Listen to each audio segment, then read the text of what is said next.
यार okay, final call. अब हम होपफुली बेहतर हो गए सिग्नल सारे और आवाज अब ठीक आ रही है। एक लास्ट कंफर्मेशन से पहले हम शुरू कर रहे हैं। क्वेश्चंस करने हमने कुछ मैकेनिक्स के आज। कल से हमने काइनेमेटिक्स शुरू किया है, अभी सही चल रहा है, सब कुछ क्लियर है ना? एक लास्ट कंफर्मेशन मैसेज भेज दो, हम शुरू कर रहे हैं। जी सर, सही है आवाज। अब ठीक सही है, है thank sir. You. Okay okay.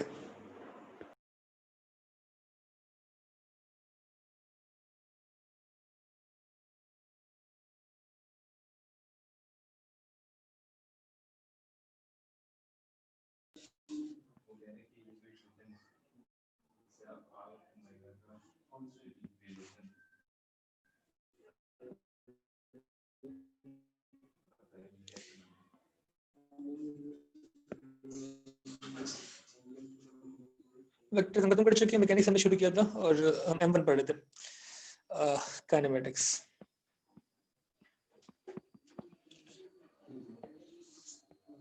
हमने इसको डिफाइन किया था, study of motion in a straight line. Straight line वाली जो पार्ट है वो हमारे रिलेटेड है, वरना स्टडी सर ऑफ आवाज मोशन कट रही है। इसका बेसिकली सर आवाज, natural study of motion in. ठीक, सर बहुत आवाज स्ट्रेट कट लाइन के रही बारे है। में बोलते हैं तो हम चीजों को आसान कर देते हैं। अच्छा, सर आवाज फिर से कट रही है आपकी।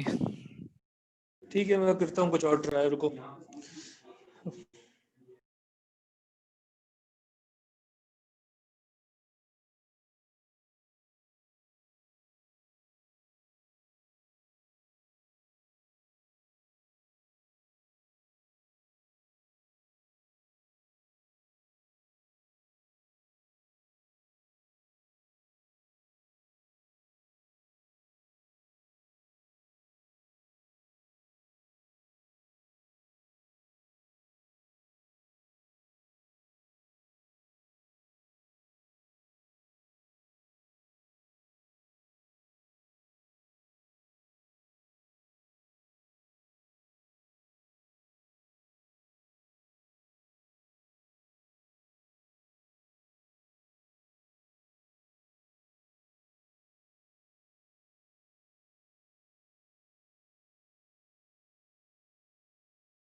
हमारे लग चुके हैं इन सब चीजों में और सब सेट हो गया है। होपफुली आवाज सही आ रही तो मुझे बता दें, नहीं आ रही तो भी बता दें जी।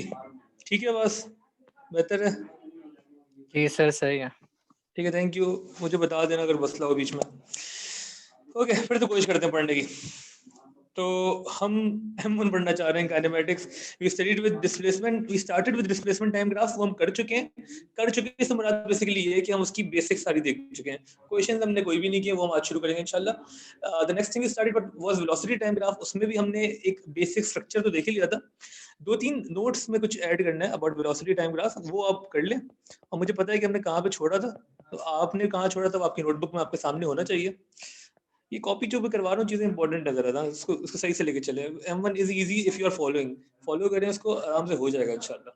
ठीक है, छोटी मोटी चीजें आप अगर मिस आउट कर देंगे तो उससे बिला वजह आपके क्वेश्चंस फंसेंगे।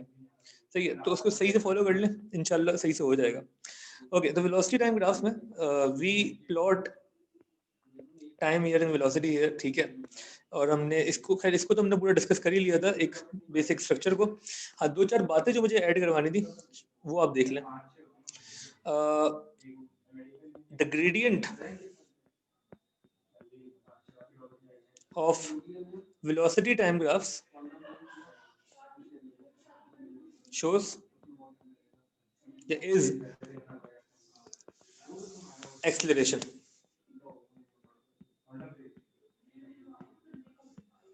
वेलोसिटी टाइम ग्राफ का जो ग्रेडियंट एक्सेलरेशन है, ये हम सबको पता है, हमने थोड़ा बहुत डिस्कस भी किया था इस पे। बिकॉज बेसिकली ग्रेडियंट होता क्या है ना, ग्रेडियंट बाय डेफिनेशन क्या होता है? Gradient is change in y with respect to change in x. तो with respect to time आपकी स्पीड कितना चेंज कर रही है वो एक्सेलरेशन है, ठीक है. The change in velocity or speed with respect to time is acceleration. So the gradient of velocity time graph shows acceleration. अच्छा, इसमें important एक दो चीजें जो कि सेल्फ एक्सप्लेनेटरी है, लेकिन उसको हम तब भी लिखेंगे ताकि बिल्कुल क्लियर हो जाए हमें. Straight lines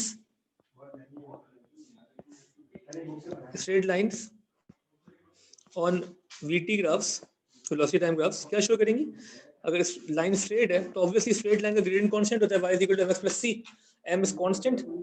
Straight line on a VT graph shows constant acceleration.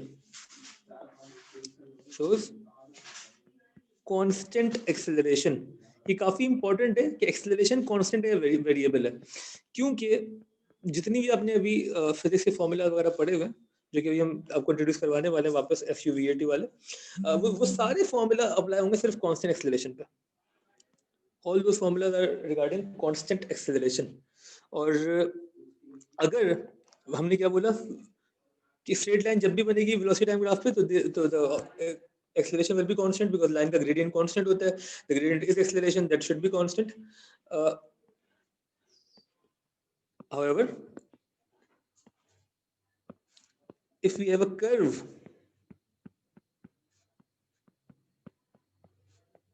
on a VT graph, then obviously the acceleration is variable. Acceleration जो constant नहीं है, it will change, क्योंकि कर्व का जो ग्रेडियंट होता है that changes at every point. Curve का gradient constant नहीं है तो एक्सेलरेशन कैसे कांस्टेंट होगी, ठीक है. अच्छा, ये अभी के लिए जरा फूड फॉर थॉट मैं बता देता हूँ, नेक्स्ट क्लास तक होपफुली ये हम इसको शुरू भी कर देंगे. ये वाले जो क्वेश्चन है जिसमें एक्सेलरेशन वेरिएबल है, इनको सॉल्व करने के लिए आपको वो करना होगा जो आपने फिजिक्स में आज तक नहीं किया, जो कि है कैलकुलस अप्लाई करना होगा, और उसमें आपको इंटीग्रेशन और डिफरेंशिएशन यूज करनी पड़ेगी. Integration and differentiation will be used for questions involving variable acceleration. जब भी एक्सेलरेशन वेरिएबल होगी तो हमें कैलकुलस अप्लाई करना होगा. By calculus I mean integration differentiation. ये वही वाला इंटीग्रेशन डिफरेंशिएशन है जो आप AS से सीखते हुए आ रहे हैं. बहुत कम बार होगा कि आपको A2 वाले रूल्स अप्लाई करने पड़ जाए, लेकिन हो सकता है कभी वो दे भी दें, बिकॉज यहाँ अजम्पशन है कि आप पढ़ रहे हैं. लेकिन जनरली ये होता है कि वो AS वाले ही देंगे क्योंकि M1 is an AS level course, ठीक है.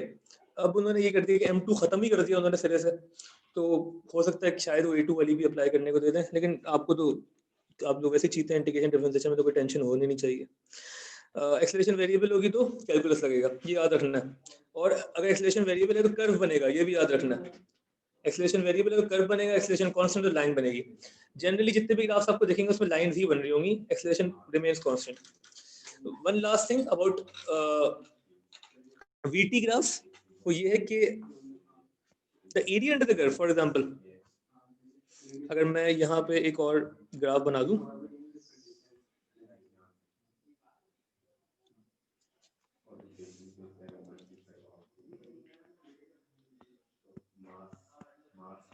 वेलोसिटी, और मैं फॉर एग्जांपल बोलूं कि एक ग्राफ एग्जांपल O से A गया, O से A में the speed was then 10 at time 5. अच्छा, ये टाइम इज इक्वल टू 5 का मतलब क्या है? टाइम सेकंड्स में भी हो सकता है, टाइम आवर्स में भी हो सकता है.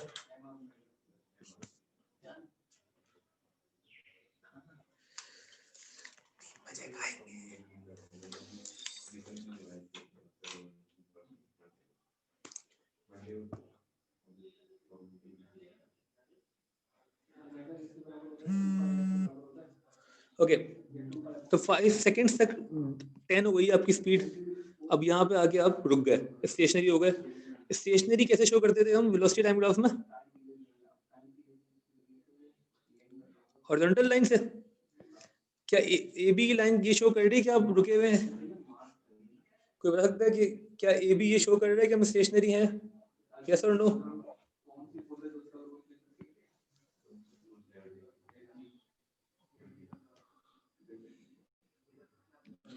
नो.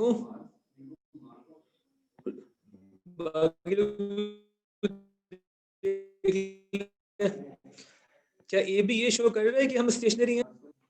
कोई यस वाला नहीं है हमारे पास, बिल्कुल नहीं शो कर रहा।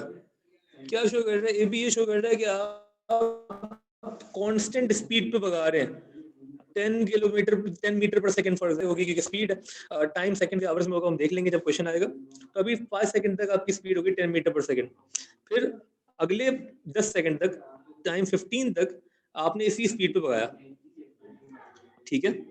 फिर क्या हुआ? अगले फिर आपने 3 सेकंड तक स्लो डाउन किया, स्पीड कम हो गई है, स्पीड कम हो गई है, और आप जो है वो यहाँ पहुंच गए at point C. At point C, क्या हम स्टेशनरी एट पॉइंट सी?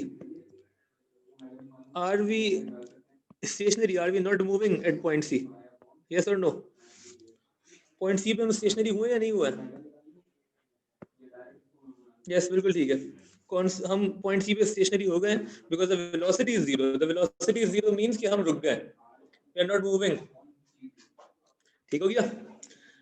अच्छा, हमें एक्सेलरेशन तो पता है, मैं जरा सा उसमें एक एग्जांपल क्वेश्चन बना देता हूँ। Find the following. Find the following सवाल है हमारा, और हम हर पार्ट को सॉल्व करते रहेंगे। पार्ट 1, द एक्सेलरेशन, इसको जी, एक्सेलरेशन of the particle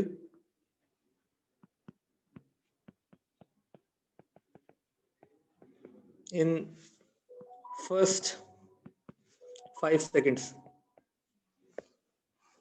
ठीक है, इन फर्स्ट 5 सेकंड। ये अच्छा सवाल बना रहा हूँ मैं, इसको फॉलो करते रहेगा, इसी में मैं चीजें ऐड करूंगा। ये पूरा आपके लिए समझ लिया, पहला एग्जांपल क्वेश्चन है। इसके साथ साथ आपको कुछ पास्ट पेपर के तरीके भी समझ में आ जाएंगे, और आपको वेलोसिटी टाइम का समझ में आ जाएगा इंशाल्लाह, अगर आप फॉलो कर रहे हैं तो। ठीक है, तो find the following, the part 1 is acceleration of the particle for the first in first 5 seconds. क्या आंसर होगा इसका, आपको बता सकते हैं? कैसे फाइंड करेंगे?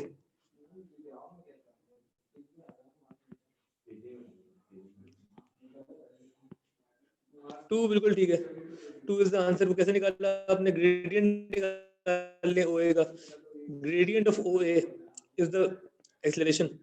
सही है, वो क्या हो जाएगा? y2 minus y1। तो ये ग्रेडियंट चाहिए ना आपको, कोऑर्डिनेट्स क्या है इसके? ऑरिजिन का 0,0, और ये आपको पता है 5,10, 0,0। ठीक है, तो y2 minus y1 over x2 minus x1 will be 10 minus 0 over 5 minus 0। तो ग्रेडियंट कितना आ गया? 2। तो एक्सेलरेशन इज 2 मीटर पर सेकंड स्क्वायर लिखते हैं इसको, इसके ऊपर -2 लिखते हैं हम। -2 का मतलब क्या? पर सेकंड स्क्वायर, मतलब सेकंड स्क्वायर क्यों? टाइम से 2 बार डिवाइड होता है। Distance over time is speed, है ना? Distance over time is speed, speed over time is acceleration. तो नॉर्मली आपको इस तरीके से पर सेकंड स्क्वायर s -2 लिखा हुआ होगा। ठीक है, एक्सेलरेशन का यूनिट। यार अब सबको समझ में आ रहा है? यहाँ तक तो आसान है, ग्रेडियंट निकाला हमने और कुछ भी नहीं किया। कोई कंफ्यूजन है यहाँ तक तो प्लीज पूछ लें। कोई कंफ्यूजन है यहाँ तक तो प्लीज पूछ लें, नहीं तो ओके लिख के भेजना, मतलब आप सुन रहे हैं, आपको समझ में आ रहा है, और थोड़े से कॉम्प्लिकेटेड सवाल के लिए आप रेडी हैं।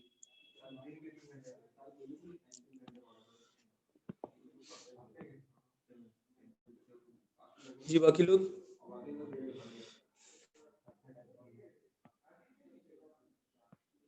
हरीम, उनीजा, उमर, अलीजा, सारिम, तैयब, खुशबू अख्तर। सही है, आवाज आ रही है? ठीक है, okay.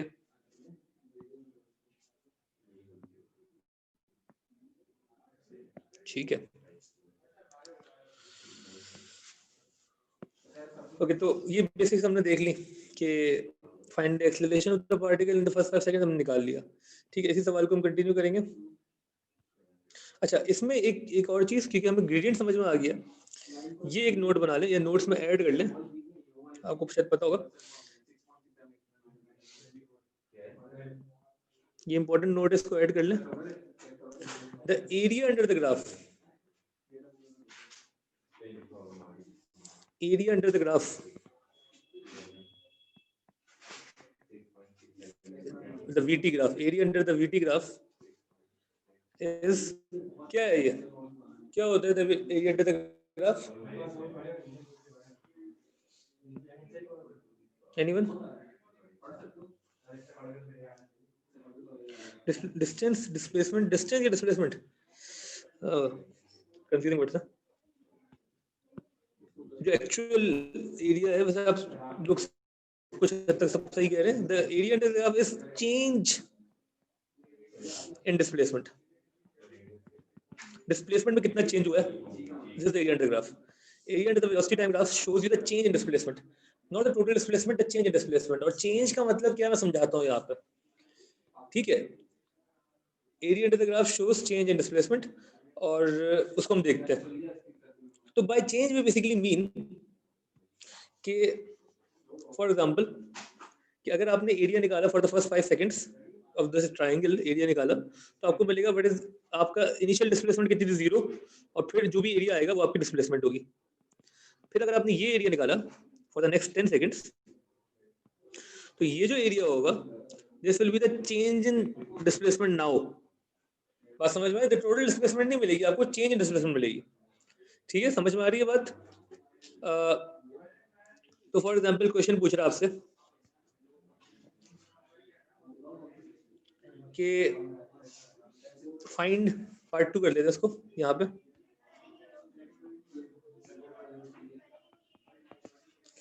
Find the total displacement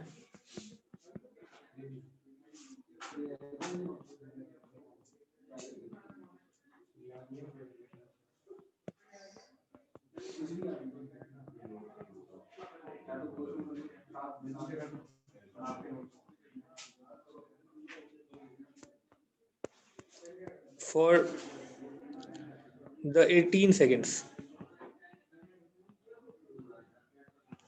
ji, total displacement चाहिए फॉर द 18 सेकंड्स। कैसे निकालेंगे? फॉर दिस होल 18 सेकंड्स का जो जर्नी है आपकी, उसकी डिस्प्लेसमेंट चाहिए। तो हमने बोला कि displacement is the area under the curve, the change in displacement आपको मिल रहा है 1 by 1। तो या तो आप एरिया ऑफ ट्रायंगल निकालें plus area of rectangle plus area of another triangle, इन तीनों को निकाल के ऐड करें, ठीक है। या आप एक काम सिंपल ये कर सकते हैं, ये पूरी फिगर क्या है, ये पूरी फिगर क्या बन रही है, ये फिगर क्या बन रही है बता सकते हैं? OABC रिप्रेजेंट्स अ ट्रेपीजियम, बिल्कुल ठीक है, ट्रेपीजियम। तो आप direct area of trapezium find कर सकते हैं। एरिया ऑफ ट्रेपीजियम मैं आपको याद दिला दूं, उसी तरह जल्दी आ जाएगा, वरना आप अलग अलग फाइंड करेंगे इनको, ठीक है। एरिया ऑफ ट्रेपीजियम जो है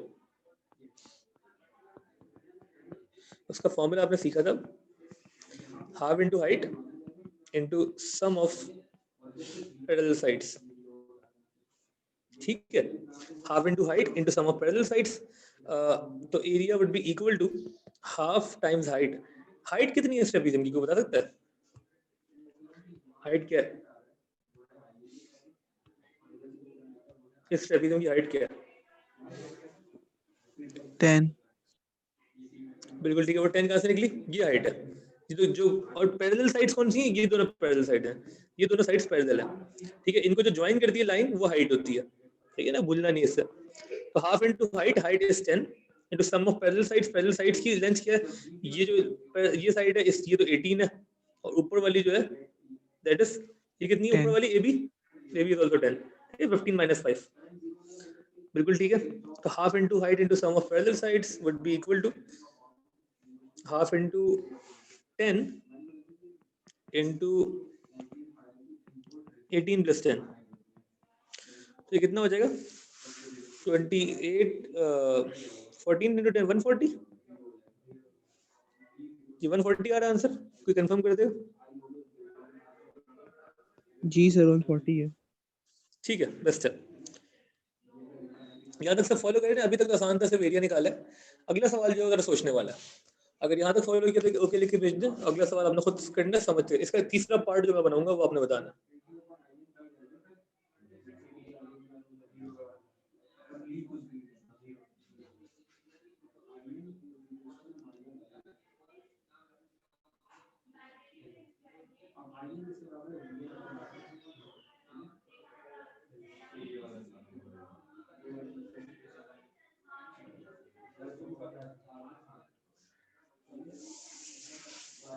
अगले सवाल में पूरी कहानी बना रहे हैं। अगर यहाँ तक फॉलो करते तो ओके लिख के भेज दें।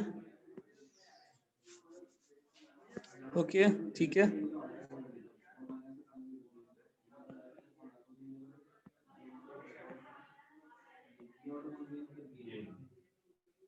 किसी कंफ्यूजन है पूछ लें, क्वेश्चन मार्क लिख के भेज दें, कोई मसला है तो।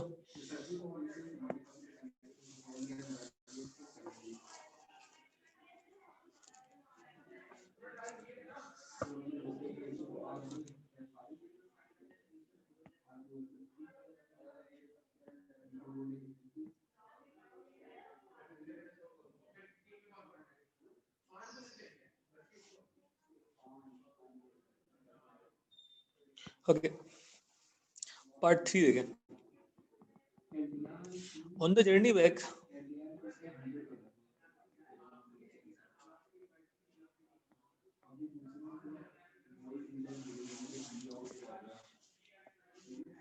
the object moved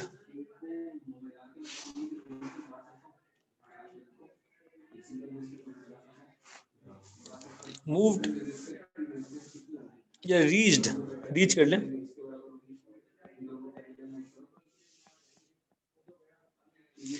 a velocity of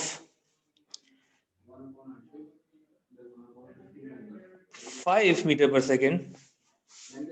सही ना? On the journey back the object reached a velocity of 5 meter per second in the next 3 seconds.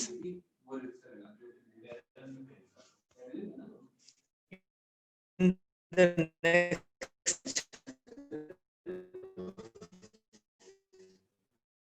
3 seconds.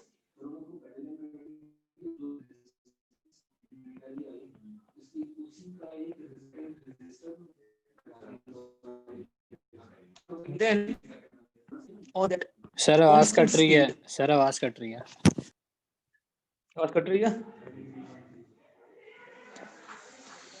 अबे यार रुको, मेरे ख्याल से ये थोड़ा सा फ्लक्चुएट हुआ, 2 मिनट में सही हो जाएगा, वेट।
अब बताओ बेहतर है?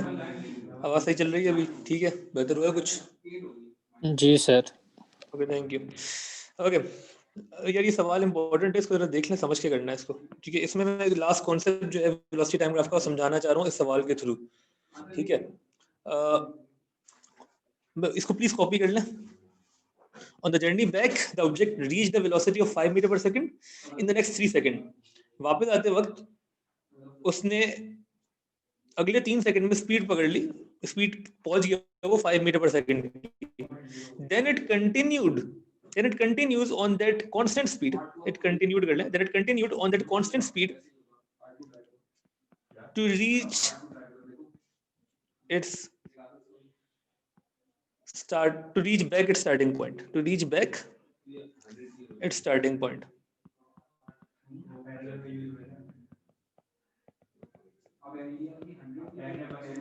Find the time taken to reach back. Find the total time taken to reach back छोड़ें for total time हाँ to reach back कर लें या for the return journey find the total time taken for the return journey सवाल समझ में आ रहा है कोई समझा सकते हैं कैसे करेंगे ऑडियो में बोले तो बेहतर हो जाएगा ओके तो हम कह रहे थे on the journey back the object reached a velocity of 5 meter per second in the next 3 seconds then it continued on that constant speed to reach back at the starting point find the time taken for the object to return find the time taken for the total return journey total time बताना आपने for the return journey कितना है तो पहले तो अगर आप इस ग्राफ को रीड्रॉ करने की कोशिश करें क्योंकि ये ग्राफ जो था वो सिर्फ आपको यहाँ पे लाके रोक चुका था मैं वही वाला ग्राफ बना रहा हूँ जो ट्रेपेजियम था हमारा ये वाला इसको मैं रीड्रॉ कर रहा हूँ इसका स्टार्टिंग ओ ए बी सी जो था वो हम देख लेते हैं ओ से आप ए गए ए से बी बी से सी ठीक है आपको पता है कि ये जो था 18 था स्टार्टिंग पॉइंट 0 और ए बी और सी ठीक है इसके बाद अगर मैं बोलूं कि यार ये जो कहानी लिखी है पार्ट 3 में इसको मैं ऐड करना चाह रहा हूँ द ग्राफ तो कैसे शो करूंगा कोई बता सकता है क्या करें ये इंपॉर्टेंट है इसी से हम लास्ट कॉन्सेप्ट समझेंगे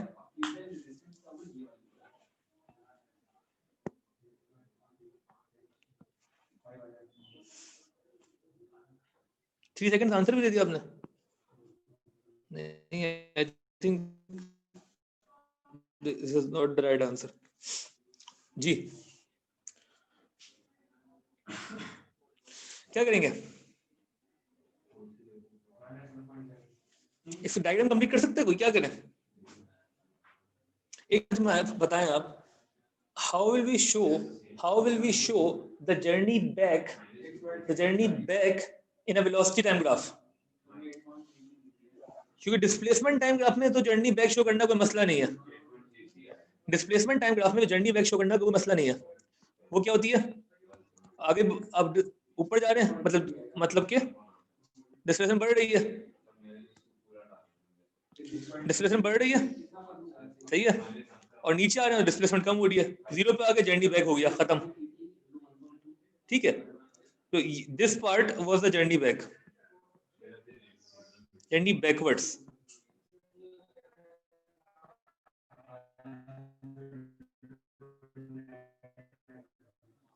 this was the forward displacement time graph ठीक है ये जर्नी बैकवर्ड्स हो गया जो नीचे आ गई जर्नी बैकवर्ड्स और ऊपर जा रही है journey forward but this was for displacement time graph velocity time graph में जर्नी बैक कैसे शो करते हैं नीचे जाएगा बिल्कुल negative velocity in a velocity time graph we show the journey back using negative velocity this is time यह velocity है तो अगर हमें जर्नी बैक शो करना है वेलोसिटी टाइम ग्राफ में तो हम शो करेंगे बाय नेगेटिव और अब उसने बताया क्या उसने बोला है on the journey back the object reached a velocity of 5 meter per second in the next 3 seconds तो next 3 seconds में हम यहाँ तक आ गए अच्छा ये मैंने velocity का वर्ड गलत यूज किया बिकॉज फिर -5 बोले या तो आप इसको स्पीड बोले स्पीड कर दें इसको तो और अच्छा हो जाएगा सवाल स्पीड कर देंगे तो ये कंफ्यूजिंग हो जाएगा सवाल और अच्छा हो जाएगा स्पीड ऑफ 5 वेलोसिटी तो -5 हो गई ना आपने कहां तक पहुंचे आप फॉर द नेक्स्ट 3 सेकंड्स आपने और ट्रेवल किया और आपको मिल गई स्पीड ऑफ 5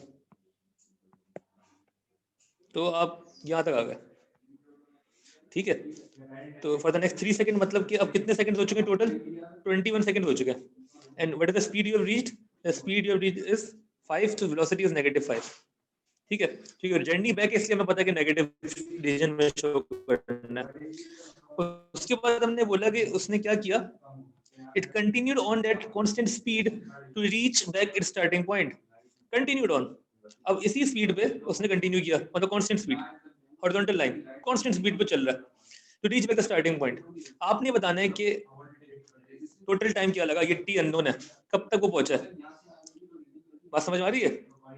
क्योंकि अब उसने ये तो डायग्राम सबके समझ में आ गई है, सवाल समझ में आ गया, फाइंड क्या करना है, टी की वैल्यू फाइंड करनी है। कैसे करेंगे जी, कैसे करेंगे एनीवन?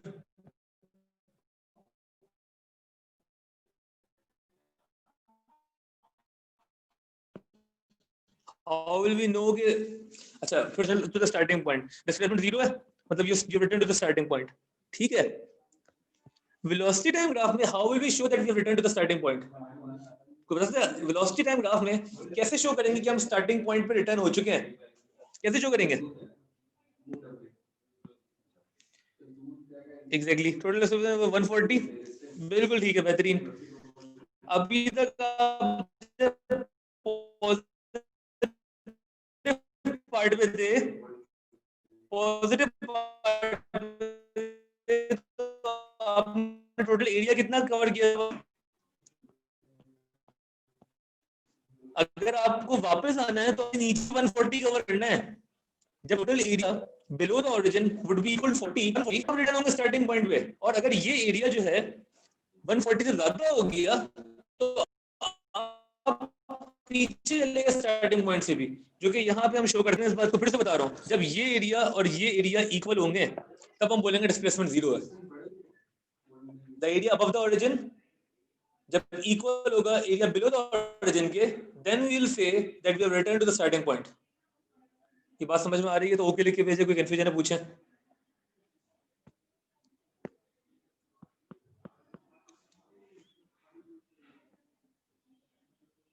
ठीक है, रजान मोहम्मद जैद ओके, आज क्या मसला है? 140 ठीक है, बिल्कुल ठीक है, तैयब ओके। बाकी लोग नहीं समझ में आए तो क्वेश्चन मार्क लिख के भेजें, पूछ लें, मैं रिपीट कर देता हूँ उसको। क्या कह रहा हूँ मैं, इसको अपने पास कहीं पे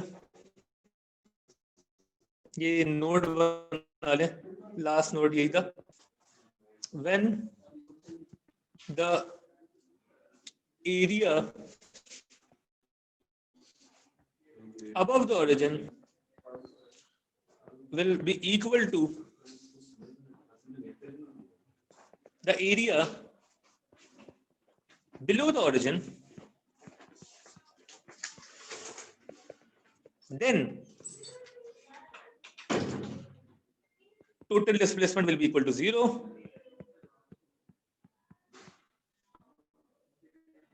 सही है ना, क्योंकि ऊपर जो है वो हमें पता है कि पॉजिटिव डिस्प्लेसमेंट आनी चाहिए थी, नीचे का जो डिस्प्लेसमेंट आ रही है नेगेटिव होगी क्योंकि हम वापस आ रहे हैं। total displacement will equal to 0. We would reach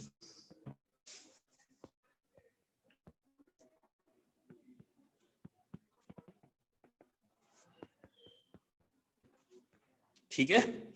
तो अगर वो बोल रहा है कि आप बताएं वो कब पहुंचा है स्टार्टिंग पॉइंट तक, तो आपको एटलीस्ट ये पता है कि ये इसका एरिया कितना चाहिए, what should the area of the figure that is being drawn below the origin.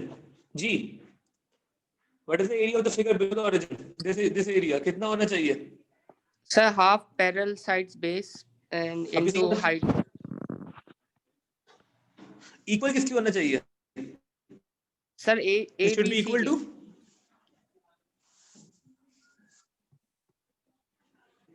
हाँ Sir, left वाले एरिया के इक्वल. ओ ए बी सी क्या, वो एरिया और ये एरिया कितना है, और ये एरिया कितना है? सर ये एरिया आप इक्वल है निकाल चुके हैं इसके. पार्ट 2 में, पार्ट 140, तो मतलब कि इसका area should also be equal to 140। तो we have to find the time, the value of T at which the area of this trapezium is equal to 140। तो एरिया ऑफ ट्रेपेजियम निकाल लेते हैं, ठीक है ना? या तो आप चाहें तो एरिया ऑफ ट्रायंगल को अलग कर लें पहले, तो थोड़ा सा रिलेटिवली इजियर हो जाएगा आपके लिए। मुझे बताएं, अगर ये एरिया ऑफ ट्रायंगल है, इसको मैं बोल दूं, कुछ नाम दे देता हूँ, इसे कहते हैं डी और ई। एरिया ऑफ ट्रायंगल CDE ये कैसे निकलेगा?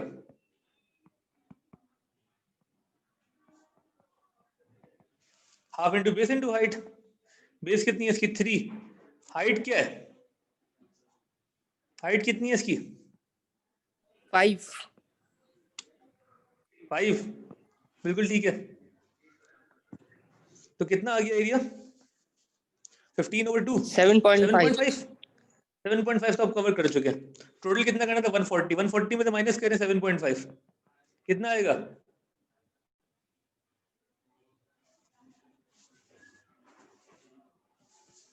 जल्दी से ऑडियो में बताएं यार, देख लेते हैं कितना आएगा। 132.5। आवाज आ रही है नहीं आ रही? फाइनली ये जो एरिया ऑफ रेक्टेंगल है, ये रेक्टेंगल एरिया ना पीछे, रेक्टेंगल में क्या क्या है? इसकी हाइट तो हमें पता है कितनी है, 5। और इसकी ये कितनी है, ब्रेथ कितनी है? ये अच्छा सवाल है। इसकी T ब्रेथ कितनी है? minus D. T minus D, sir. T minus D पे क्या वैल्यू है? 21 ना, D. तो T माइनस 21। ठीक है, तो हमारा जो एरिया ऑफ रेक्टेंगल था that should be equal to, सुन ले बेटा, खत्म करने वाले इसको बस 132.5। किसी को मसला अभी पूछ लें।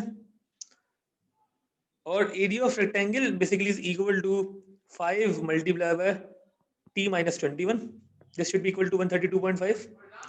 T की वैल्यू बताते हैं क्या आ रही है जल्दी से। T की वैल्यू बताएं क्या आ रही है?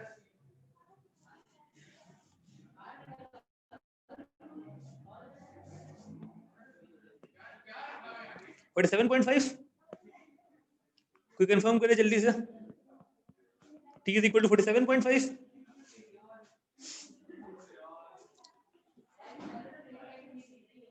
कंफर्म करो जल्दी से।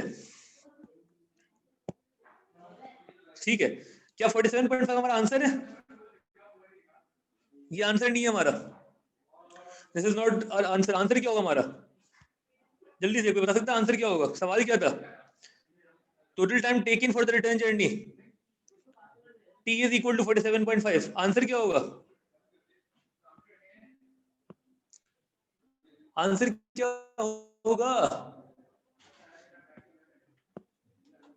47.5 माइनस 21 नहीं, 21 नहीं, 47.5 माइनस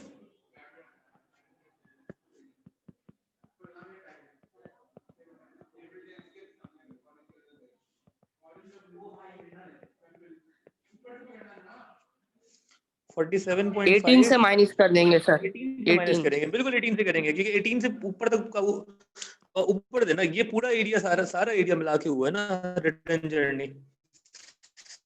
तो क्या आएगा आंसर?